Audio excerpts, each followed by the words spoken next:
이번 영상은 채굴이 끝나면 비트코인 망할까에 대한 이야기를 좀 해볼까 하는데요. 시중에 이런 얘기들이 있습니다. 채굴이 끝나면 비트코인 망할까?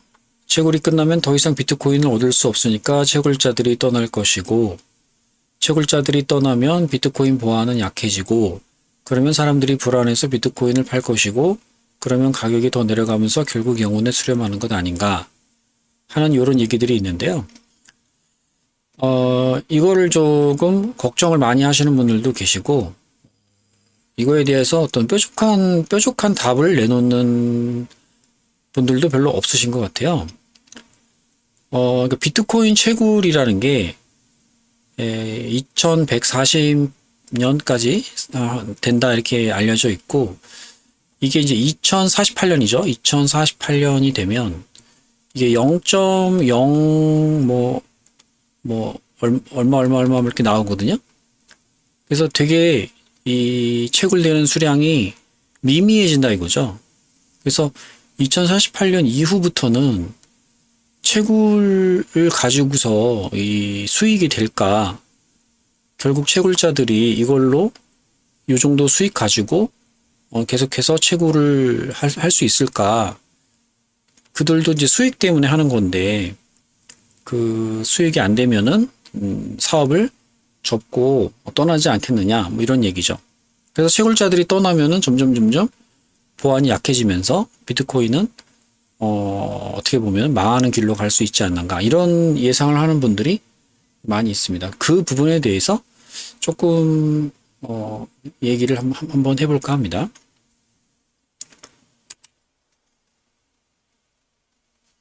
일단 채굴이 뭔가에 대해서 간단히 짚고 넘어가도록 하겠습니다. 채굴이라는 건 이런 그 프로그램이 또 이렇게 돌아가는 건데, 뭐 일이 똑같진 않지만 대충 구조가 이렇습니다. 그래서 이게 파일문인데, 뭐 프로그램 해보신 분들은 좀 아시겠지만 계속 돌아가는 거죠. 이게 돌아가고, 이제 여기 성공을 하면 이제 탈출을 합니다. 성공을 하면 탈출하는데, 이 성공의 조건이라는 게 이거죠.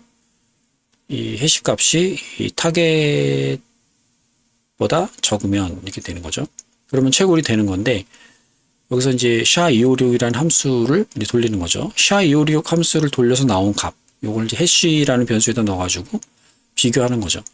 그래서 타겟 값이라는 이 숫자보다 작은 그런 상황이 오면 성공을 하는 거고, 그렇지 않으면 논스를 하나 플러스 시켜서 다시 여기로 다시 갑니다. 여기로 다시 가서 이걸 계속 반복하는 거죠. 이렇게 반복하다가 성공할 때까지 계속 반복하는 건데, 이 논스라는 거는 이 숫자를 다음 숫자를 또 넣는 거예요. 이 블록 헤더가 있는데, 이 블록 헤더를 넣어서 이 해시 함수를 돌리거든요. 그렇게 해서 이제 안 되면 한번 플러스 시켜가지고 여기에 이제 또 논수가 아마 올라갈 거예요. 한번 플러스가 되면은 이 숫자가 변하거든요. 그러면 또 이제 해시 함수를 그 다음 숫자를 가지고 또 계속 하는 거죠. 이걸 계속 반복해서 여러 번 해싱을 하면서 이 타겟 숫자보다 작은 숫자를 찾아내는 거죠. 그래서 이 타겟 숫자는 결국에는 난이도를 조정을 하거든요. 난이도를 조정을 해서 그 난이도가 이제 2주에 한 번인가요? 이렇게 조정을 하는데, 이 난이도라는 거는 이제 뭘 말하는 거냐면, 채굴이 너무 빨리 되면 안 되거든요. 그러니까 채굴자가 너무 많이 늘어나면 채굴이 빨리 되거든요. 그러면은 이 시스템에서 난이도를 높여버려요. 그게 2주에 한 번씩 결정이 되는데, 그래서 난이도를 높이면 채굴자가 많아져도 채굴 속도가 또 느려집니다. 그래서 결국에는 채굴 속도를 일정한 수준으로 유지한다, 이런 개념으로 이걸 만들어 놓은 것이고요. 이걸 이제 POW라고 하죠. 그리고 전기가 많이 들어가죠. 이걸 반복해서 계산하는 거죠. 근데 이게 복잡한 계산은 아니고, 이 SHA-256이라는 그 해시 함수를 말하는 거예요. 256비트의 크기를 가진 해시 값을 계산해내는 그 함수인데요. 이거는 이제 이 알고리즘은 뭐 널리 알려져 있는 알고리즘이고, 그렇게 해서 그냥 어떤 그런 계산인데, 뭐 이렇게 복잡한 계산은 아니라고 합니다. 해시 함수라는 건 특징이 역산이 안 돼요. 그러니까 A를 넣어서 이제 B가 나왔죠. 이 해시 함수를 통해서 A를 넣으면 B가 나오는데, B를 가지고 다시 A를 찾아낼 수는 없다는 거죠. 예, 요런 게 해시 함수예요. 이게 이제 암호하게 많이 쓰이죠. 우리 그 비밀번호 같은 게 이런 게 쓰이죠. 비밀번호 로그인 할 때 저희가 비밀번호 넣지 않습니까? 그 비밀번호를 저장을 서버에 하지 않거든요. 비밀번호를 저장을 했으면은 서버가 털리면 해커한테 그 비밀번호 다 누출이 되고 그러면 뭐 큰일 나겠죠. 비밀번호 자체를 다 누출됐으니까. 근데 서버에는 뭐만 저장되냐면 이 빗값만 저장돼요. 해시를 거친 이 빗값만 저장이 됩니다. 서버가. 그러니까 만약에 해커가 그 서버를 털었어요. 뭐 쿠팡을 털었잖아요. 쿠팡 그런 게 털리고 어느 뭐 사이트 이런 게 털리고 그러면은 그 거기에 있던 그 서버에 저장돼 있던 그 암호 패스워드 이런 게 털리는데 이 B가 털리는 거예요. 요게 털리는 거죠. 그래서 이 A는 몰라요. A는. 그러니까 해커가 B를 안다고 해서 A를 알아낼 수는 없기 때문에 이 A가 사실은 사람이 입력하는 거거든요. 이게. 근데 A는 안 털려요. B만 털리는 거지. 그래서 사실은 후팡이 털려도 그걸로 바로 해킹이 되는 게 아니라 2차 공격을 해서 그 사람의 신원을 특정해가지고 뭐 피싱 메일을 보낸다든가 이런 식으로 2차적인 공격을 통해서 터는 거지 바로 털리진 않거든요. 그 이유가 요 해시 함수를 쓰기 때문에 그런 건데 그럴 때 많이 쓰입니다. 해시 함수가. 근데 이거를 이제 여기다가 적용을 했어요. 채굴에다가. 뭐 그래서 어떤 숫자가 나올지 모릅니다. 이게 타겟 값보다 작은 수를 대충 이 정도 숫자를 넣으면 타겟 값보다 작겠구나라고 백날 넣어봤자 안 나와요. 그게 타겟 값보다 작은 수가. 그래서 그냥 무지성 무작위로 그냥 계속 이 플러스 한 숫자를 한 칸씩 플러스 시키면서 계속 해보는 게 더 나은 거죠. 그냥 내가 요 정도면 타겟 값보다 작은 숫자가 나오겠거니 하고 넣어봤자 전혀 예상하고 다른 숫자가 나오기 때문에 의미가 없어요. 그냥 이렇게 해서 무작위로 계속 다음 숫자를 넣어가지고 찾는 게 이제 채굴이죠. 그렇게 하는 방법이 그나마 이제 현실적인 방법이다라는 거죠. 그럼 뭐하러 이걸 하느냐? 채굴. 전기도 많이 먹고 그런 걸 왜 하느냐? 네, 핵심은 요거죠. 누구인지 모르게 하는 거죠. 누구인지 모르게. 뭘 모르게 하냐면 채굴자가 누구인지 모르게. 채굴을 하는 사람이 누구인지 모르게 하는 거죠. 이 채굴 노드가 비트코인의 채굴 노드가 뭐 굉장히 많다고 들었어요. 뭐 한 180만 개인가 뭐 그 정도 된다고 들었는데 그 중에 하나가 채굴을 하는 거거든요. 근데 만약에 다음 채굴할 노드가 어떤 노드인지 안다면 해커가 그 해당 노드를 딱 기다리고 있다가 그 해당 노드를 공격을 한다든가 그렇게 하면 되겠죠. 그런데 이게 이제 너무 그 많은 노드 중에 어떤 노드가 그 다음 노드가 될지 모르기 때문에 채굴을 성공하는 노드가 어떤 게 될지 모르기 때문에 해커 입장에서는 어떤 데를 공격을 해야 될지를 모르는 거예요. 다 공격한다. 이건 다 공격하기에는 너무 비용이 많이 들겠죠. 해커가 그 정도 돈이 있으면 해킹을 안 하겠죠. 예. 너무나 비용이 많이 들기 때문에 불가능한 것이죠. 그래서 이 노드가 많으면 많을수록 해킹이 어려운 건데 비트코인은 뭐 굉장히 많죠. 노드가. 그 다음에 많은 게 이더리움이죠. 이더리움은 16만 개 정도 된다고 해요. 노드가. 근데 그 중에 이제 채굴 노드가 얼마인지는 정확히 모르겠지만 상당히 뭐 한 10만 개 정도 될 것 같아요. 근데 그 대신에 이제 이더리움 같은 경우에 POS로 하기 때문에 좀 다르죠. 그래도 노드가 많다는 건 중요한 겁니다. 노드가 많아야 어떤 노드에서 채굴이 될지를 모르는 거죠. 해커가. 핵심은 그 채굴자가 누구인지 모르게 만드는 거죠. 그래서 공격할 대상을 해커가 찾기가 어렵게 만드는다는 게 포인트예요. 예. 그래서 채굴을 하는 겁니다. 결국은 보안 목적인 거죠. 그래서 이 채굴에 성공을 하면은 이제 뭔가 네트워크 보안에 기여를 한 거기 때문에 보상을 줍니다. 그래서 보상을 주는데 이렇게 그 정해진 비트코인 수수료 이렇게 2개를 주죠. 그 정해진 비트코인이 코인베이스 BTC라고 하는데 요게 이제 소위 말하는 채굴해서 얻는 비트코인이에요. 요거를 이제 지금 현재 3.125개죠. 여기. 그쵸? 3.125개 주고 있고 또 4년 후죠. 2028년이겠죠. 그게 이제 1.6 뭐 얼마 주겠죠. 또 4년 후에는 2032년인가요? 그러면 그건 또 0.8 얼마. 그 다음에 0.4 얼마. 0.2 얼마 나가겠죠. 그래서 2048년에는 0.0 뭐 5 얼마 이렇게 되는 모양이에요. 너무 점점 줄어들고 있어요. 이게 이 반감기가 지날수록에. 요거 가지고 채굴 다음에 될까요? 운영이? 그런 걱정인 거죠.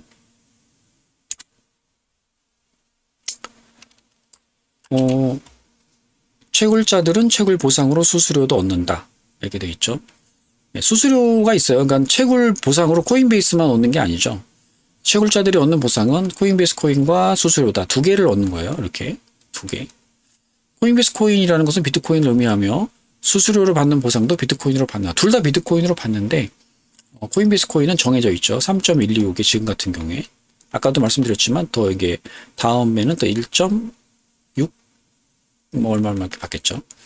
수수료는 여기에다 플러스 뭐 이렇게 작은 수수료가 있어요. 그거를 합쳐서 받는 거죠. 그래서 채굴이 끝나면 이게 한 2140년까지라고 하는데 2050년 정도만 돼도 이제 미미해질 거예요. 채굴량이. 그러면 거의 끝나가는 거죠. 그러면은 코인베이스 코인은 더 이상 얻을 수 없지만 수수료는 얻을 수 있고 미래에는 수수료만으로 채굴 작업에 임하게 된다.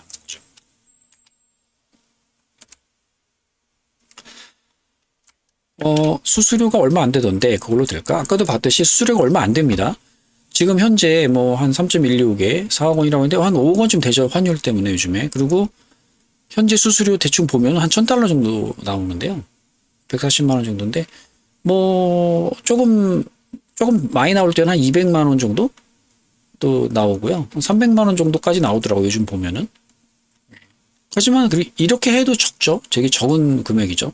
이런 3.125개 5억 원 수준에 비해서 수수료는 좀 미미한 수준이죠. 예, 좀 그렇고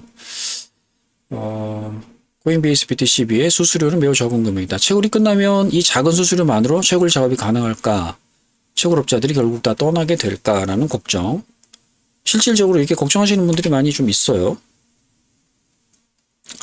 근데 사토시도 사실은 이 얘기를 백서에 이미 설명을 해뒀습니다. 이게 백서에 있는 내용 중에 발췌를 한 건데 설명이 나와 있지만 맨 마지막 줄에 있습니다.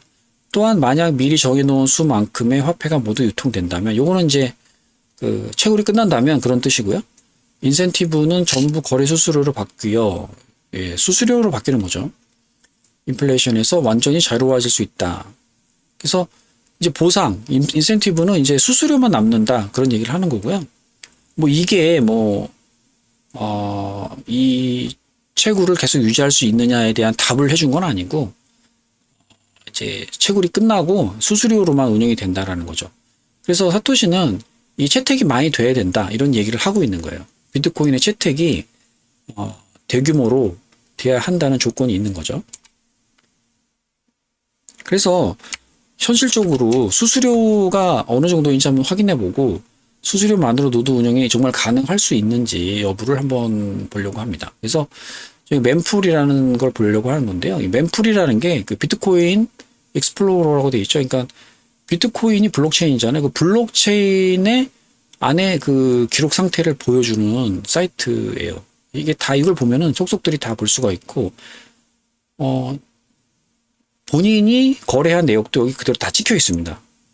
그래서 내가 거래를 해놓고 거래가 잘 됐나? 라고 확인을 할 때 이걸 열어서 보면은 정확한 시간과 날짜에 거래가 되어 있다는 게 블록체인에 기록이 되어 있고 한번 그렇게 블록체인에 기록이 되면 이제 영원 불멸이 되는 거죠.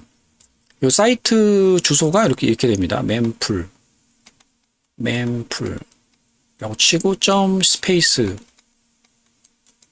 스페이스 이렇게 멤풀.스페이스라고 치시면 이게 나올 거예요. 저희는 이제 이게 링크를 좀 걸어놨기 때문에 한번 클릭해서 들어가 보도록 하겠습니다.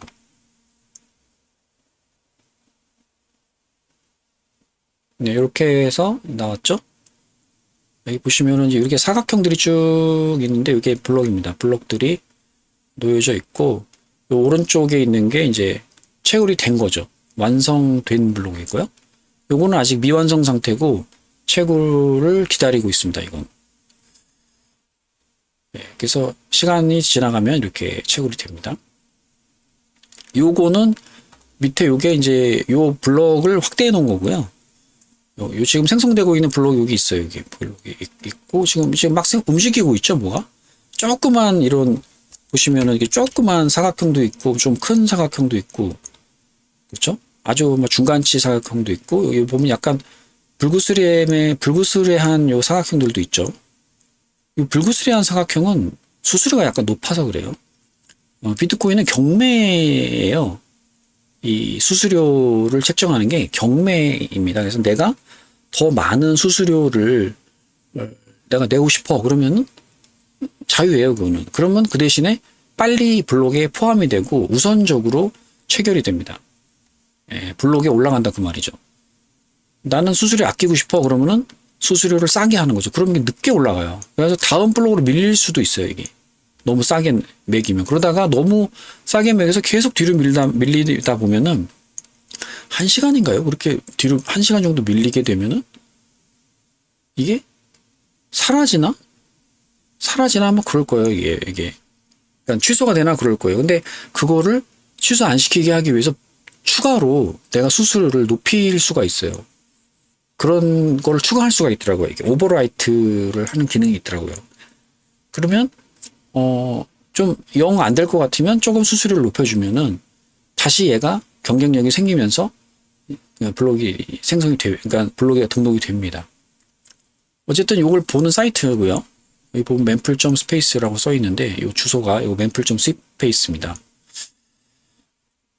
여기 보면 여기 수수료가 이게 나옵니다. 여기 보면 여기 가운데 위에 숫자들이 수수료예요, 이게. 그리고 지나간 블록도 이렇게 클릭하면 볼 수 있어요. 클릭을 해주면은 얘를 클릭하면 여기 화살표가 생기죠. 이렇게 생기면서 이걸 보여줍니다. 밑에 이렇게 보여주죠. 이런 식으로 보여주는데 여기 보면 여기도 수수료가 이렇게 설명이 되어 있어요. 여기 수수료가 날짜도 나옵니다. 이게 2026년 1월 23일 한 3시 거의 4시네요. 3시 59분 정도에 생성된 블록이다 이렇게 되어 있고 방금 된 거죠. 그리고 수수료도 여기 나와 있습니다. 이렇게 0.001 엄청 지금 조금이죠. 이게 119달러 정도 돼요. 100달러니까 이게 얼마죠? 한 15만 원 정도 되겠네요. 수수료가 진짜 너무너무 내려갔죠. 예. 그 얘기는 뭐냐면 그 거래가 그만큼 없다는 거예요. 비트코인. 요즘 비트코인 상태가 안 좋죠. 이렇게 지금 수수료가 이렇게 나왔는데 너무 작죠. 여기 보면은 보상금 플러스 수수료라고 나와 있는데 3.125에다가 0.001을 더해가지고 3.126이 됐죠. 수수료가 이게 플러스 된 거죠. 3.125 플러스 수수료. 그래서 3.126 된 거죠. 네. 그리고 채굴자가 또 이렇게 뜹니다. 채굴자. 네. 이런 식으로 보여주는 사이트. 예, 여기서 보면 이제 수수료가 이렇게 보이기 때문에 이걸 가지고 과연 수수료가 과거에는 뭐 어땠나 이런 것까지 한번 볼 수가 있거든요. 그래서 지금 현재 보면은 굉장히 적죠, 수수료가. 이거 가지고 운영이 될까? 앞으로? 그런 이제 의문이 들죠. 과거에는 어땠나 한번 보려고 제가 들어온 거고요. 과거에 한번 어땠나 보겠습니다. 이게 숫자를 바꾸면 되거든요. 이게 지금 90만 번째거든요, 블록 번호가. 근데 여기 블록 번호인데요. 여기에 여기에 뭘 넣으면 찾을 수 있어요. 여기다가 검색을 할 수가 있어요, 블록을. 그래서 블록 번호를 넣어도 되고, 그 다음에 트랜잭션 아이디라고 있는데 그걸 넣어도 됩니다. 나중에 이 다음에 이제 내년부터는 세금을 내잖아요, 비트코인도. 그러면 아마 세금 자료 같은 걸 이제 뽑으셔야 되는데 그때 이걸 이용하셔야 될 거예요, 이 사이트를. 그래서 자기 트랜잭션 한 게 있거든요. 자기 트랜잭션 아이디를 넣어서 그걸 찾아서 그 거래를 화면을 스크립 캡처 해가지고 그거를 이제 세금 자료로 아마 뽑아서 첨부를 하고 아마 그런 일들을 아마 하게 될 거고, 내가 안 하면 이제 세무사한테 맡겨야 되겠죠. 그럼 세무사한테 트랜잭션 아이디 같은 거 이제 알려주고 그렇게 하는 거죠. 그래서 지금 이제 90만 번째인데 좀 과거로 80만 번째로 가볼게요. 80만 번째 이렇게 치면 되거든요. 80만 번째라고 쳐주면은 80만 번째로 이렇게 옵니다. 이렇게. 그때 이제 수수료가 이렇게 보시면 0.137이죠. 여기도 보면 여기도 0.137 이렇게 나왔죠. 이렇게. 이건 부상금 플러스 수수료는 6.387이죠. 이게 왜냐하면 이때 6.25개가 코인베이스 코인이거든요. 그 다음에 수수료. 그죠? 6.25 플러스 0.137을 한 거죠. 이게 6.387 이렇게 나왔고요. 예. 이때 0.137 정도 나왔어요. 지금보다 훨씬 높죠. 근데 이게 4,000달러니까 한 600만 원 정도 수준으로 됐습니다. 여기 2023년입니다. 2년 전이죠. 2023년. 그러면은 이번에는 더 과거로 가볼게요. 70만 번째로 가볼게요. 지금 80만 번째인데 70만 번째. 70만 번째로 왔고요. 이렇게 지금 있고 여기는 수수료가 0.154 정도 됐고 7,000달러 정도 됐죠. 7,000달러면은 한 1억 정도 되겠죠. 그죠? 7,000달러면은 아니구나. 1,000만 원 정도 되겠구나. 네, 1,000만 원 정도 되는 거죠. 수수료가 한 1,000만 원 정도 됩니다. 네, 높긴 한데 1,000만 원 가지고도 안 되죠. 제가 알기로는 블럭을 하나 생성하는 이 채굴인데 이 채굴 한번 생성하는 걸 성공하는데 뭐 평균적인 전기료를 봤을 때 한 6천만 원 정도 든다 이런 얘기가 있거든요. 그것도 전기료가 싼 지역에서 해야 됩니다. 서울, 한국에서는 안 되고요. 좀 전기료가 싼 지역이 나라가 있거든요. 그런 데에다가 태양광 같은 거 놓고 막 이렇게 해가지고 전기료를 최대한 줄이면서 했을 때 그래도 한 6천만 원 정도 블록 하나당 한 6천만 원 정도는 들어간다 이런 얘기가 있어요. 그래서 이 1,000만 원 정도 수준이니까 이거 전기료에도 못 미치는 수수료이긴 합니다. 이게 이제 2021년도입니다. 21년도. 그리고 또 과거로 더 가보겠습니다. 60만 번째. 60만 번째 가보면 이렇게 떴는데 여기 보면 0.038 BTC라고 수수료가 나왔고 281, 이건 한 300달러니까 한 50만 원 정도 되는 거죠. 엄청 이때는 또 수수료가 내려갔죠. 2019년도가 크립토 윈터였나요? 이게 굉장히 안 좋죠. 상태가. 이렇게 굉장히 그 낮을 때가 또 있어요. 네, 낮을 때가 있습니다. 그 다음에 또 다음을 한번 가보겠습니다. 다음에는 60만 번째니까 50만 번째로 가볼게요. 50만 번째. 한 2년 간격이네요. 이게 10만 번, 블록 10만 개가 한 2년 간격인 것 같아요. 그 다음은 또 이렇게 나왔는데, 이상하죠. 이거 뻘겋게 나왔죠. 여기. 수수료가 나오는데 3.394 정도 나왔습니다. 3.394. 그리고 55,000달러 정도 되겠죠. 5만 달러면은,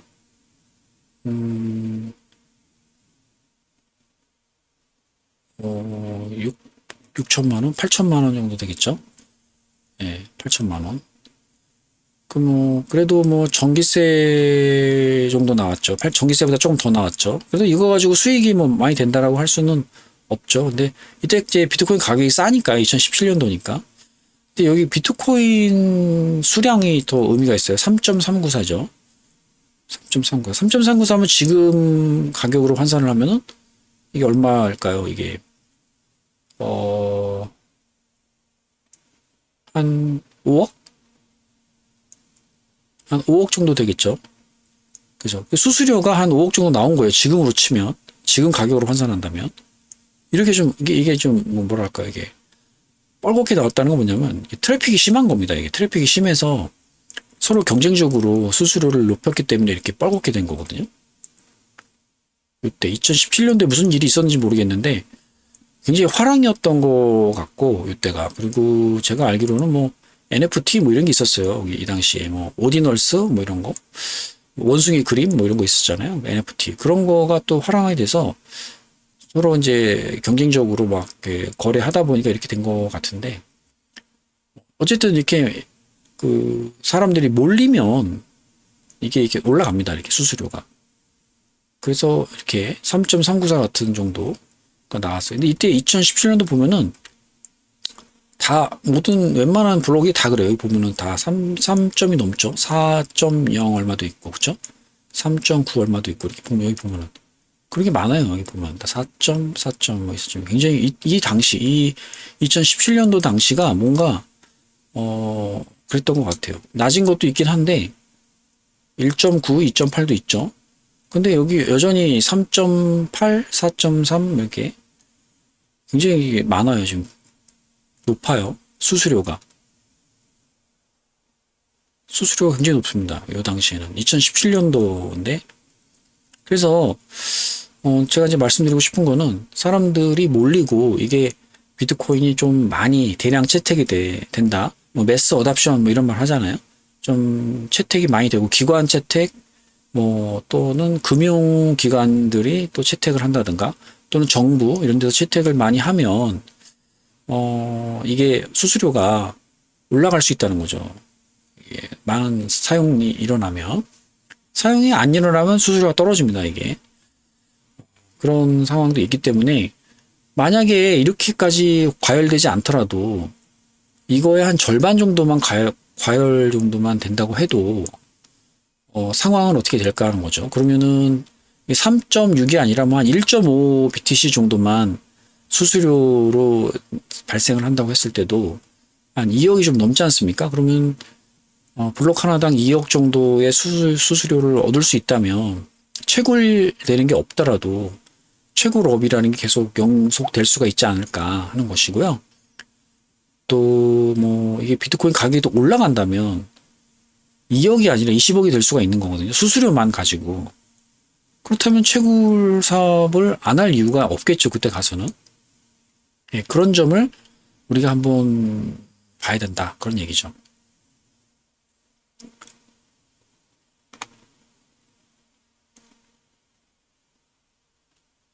그래서 수수료만으로 노드 운영이 가능할까? 어느 정도 가능하다. 예, 현실적으로 불가능한 일은 아니다라는 말씀을 좀 드리고 싶고 그 다음에 테더를 주목하자라고 제가 지금 얘기를 하고 있는데요. 테더가 채굴 회사가 되는 것을 비전으로 하고 있어요. 이 테더가 이 파울로 아르도니오라는 이 CEO인데요. 에너지 회사 인수, 채굴장 건설 이런 걸 하고 있습니다. 지금 채굴을 미래에는 좀 유망하다 이렇게 보는 것 같아요. 테더. 그래서 테더 기사를 좀 하나 볼까 하는데요. 테더 기사 한번 보겠습니다. 여기 보시면 테더 비트코인 채굴 자산 최대 2억 달러의 인수, 자회사를 통한 내부 거래 정황, 뭐 이런 얘기들이 있고요. 테더 경영진과 연계된 법인이 노돈 데이터의 비트코인 채굴 자산을 최대 2억 달러에 인수한 것으로 드러났다. 럼블과의 지분 관계 및 대출 구조를 통해 테더의 생태계 확장 전략이 보다 명확해졌다. 여기 보시면 테더, 뭐 럼블 뭐 이런 얘기가 나오고요. 이 중요한 내용이라서 제가 좀 가져왔는데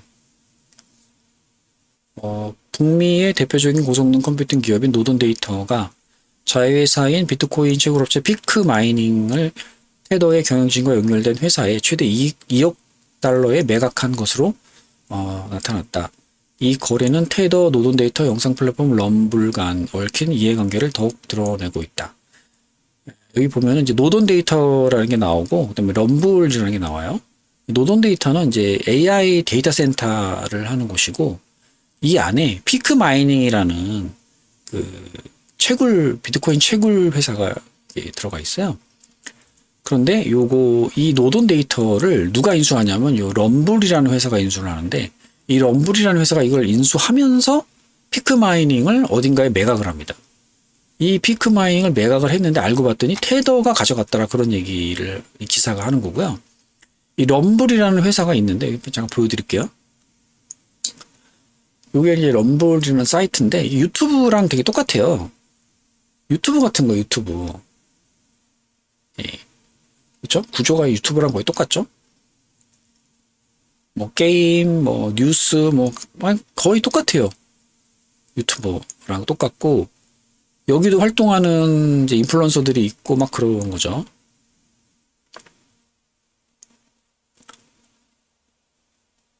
예.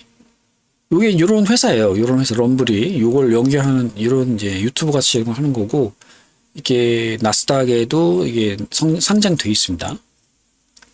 럼블 좀 눈여겨봐야 될 회사입니다. 이게 럼블이. 왜냐하면 테더가 이 럼블을 투자했어요. 그런 관계에 대해서 나와 있고요. 근데 또 테더가 우루과이 채굴을 또 중단했다는 기사도 있어서 제가 가져왔는데요. 전기료 감당 못해서 했다고 하더라고요. 에너지 비용 부담을 이기지 못하고 우루과이 비트코인 채굴 사업을 잠정 중단했다. 이런 얘기죠. 어쨌든 뭔가 채굴에 대한 시도를 계속하고 있습니다. 이건 중단했다는 사업, 중단했다는 기사지만은 뭔가 하고 있는 거죠. 하는데 중단을 한 거죠. 그런 내용들입니다. 그래서 이 테더도 보면은 채굴에 관심이 많다는 거죠. 아까도 말씀드렸듯이 비트코인이 활성화된다면 채굴 사업이 굉장히 좀 유망하다라고 생각할 수 있거든요. 아직 우리가 이걸 잘 인식을 못하는데 앞으로 미래에 한번 지켜볼 일이고요. 그래서 결론을 내리자면 비트코인만큼은 채굴이 끝나도 망하지 않는다라는 결론을 좀 내리고 싶은데 다른 코인들은 위험할 수도 있습니다. 다른 코인들은 이거는 이 코인 업계에 계신 분들은 조금 인식을 하는 분들도 있을 텐데 예를 들어서 솔라나 이런 것도 있고 이더리움은 괜찮을 것 같고요. 이더리움은 괜찮을 것 같아요. 근데 솔라나 있고 여러 가지 있죠. 수이 이런 것도 있고 여러 가지 있죠. 스택스 이런 거죠. 스택스는 거의 이제 망해 가죠. 그런 건데 스택스 같이 될 확률이 되게 높아요. 그게 무슨 말이냐면 재단이 돈이 떨어진 거예요. 노드 운영을 대부분 재단에서 돈을 지원해서 운영이 되거든요.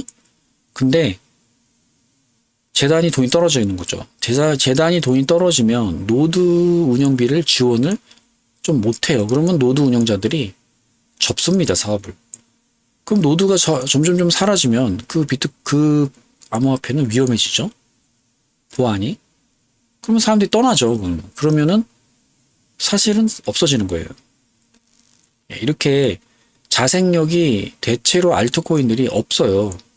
그냥 노드가 지원해 주는 걸로 버티고 있는 건데 그 노드가 언제까지 계속 지원해 줄 수는 없는 거거든요. 그게 한 최대 길어봐야 한 5년? 5년 이상은 버티기가 힘든 것 같아요. 5년 지났는데도 그 네트워크가 활성화가 안 된다면 좀 힘들다 이렇게 보여집니다. 근데 이더리움은 사실은 넘어갔고요. 그런 위험성은 이미 넘어갔고 이더리움이 자체 수급이 돼요. 현재. 비트코인은 당연히 되고요. 지금도. 그래서 극소수의 몇 개의 그 암호화폐 빼놓고는 대부분은 다 위험할 수 있다. 비트코인의 경우 채택하는 기관, 정부가 늘어날수록 수수료만으로 운영이 가능해진다. 오히려 채굴 회사가 미래에는 유명한 비즈니스가 될 수도 있다. 테더는 채굴 회사가 되는 것이 미래의 비전이다. 이렇게 말씀을 드릴 수가 있겠습니다. 그래서 결론적으로 비트코인만큼은 채굴이 끝나면 망한다 이런 거는 염려하지 않아도 되지 않나 저는 개인적인 생각인데요. 제가 말하고도 완벽하지는 않기 때문에 모르죠 어떻게 될지. 근데 채굴이 끝나면은 망하니까 2100만 개에서 더 이걸 코딩을 포크해가지고 고쳐가지고 더 많이 더 해야 된다 이런 발행을 해야 된다 이렇게 주장하는 분들도 계시거든요. 더군다나 엔지니어 하시는 분들이 그런 말을 하시는데 너무 좀 잘못된 생각인 것 같습니다. 그런 식의 주장이 만약에 있다면 그런 채널, 유튜브 채널이나 그런 것들은 이제 안 들으시는 게 좋고 이렇게 비트코인 채굴이 망하면 그러니까 채굴이 끝나면이죠. 2050년 정도 되어서 채굴이 더 이상 이제 미미한 양이 나오면 어떻게 된다라는 것을 조금 구체적으로 설명해주는 유튜브 영상이 거의 제가 못 본 것 같아서 제가 한번 만들어 봤고요. 저는 이제 그거에 대해서 답을 그렇게 지금처럼 말씀드린 겁니다. 그래서 채굴이 채굴량이 없어도 수수료만으로도 채택이 늘어나면 채택이 늘어나면 충분히 된다. 오히려 더 유망하다 이렇게 보여질 수가 있고요. 블록 하나당 20억, 30억의 수수료를 얻을 수 있는 거기 때문에 여러분들이 정말 어떻게 보면 채굴 사업을 해야 되는 게 맞는 것일 수도 있어요. 나중에는. 예. 다시 말해서 채굴 채굴 시설을 많이 가진 나라는 나중에는 그냥 가만히 있어도 돈을 버는 그런 어떤 상황이 될 수도 있습니다. 그래서 굉장히 저는 이 부분은 엔지니어 분들이나 이런 뜻 있는 분들이 조금 심사숙고해야 되는 부분이 아닌가 그런 생각이 들고요. 우리나라 전기 같은 것도 남는 게 있거든요. 그런 거를 잘 활용을 해서 이 채굴 사업을 좀 이렇게 준비를 하시는 게 좋지 않나.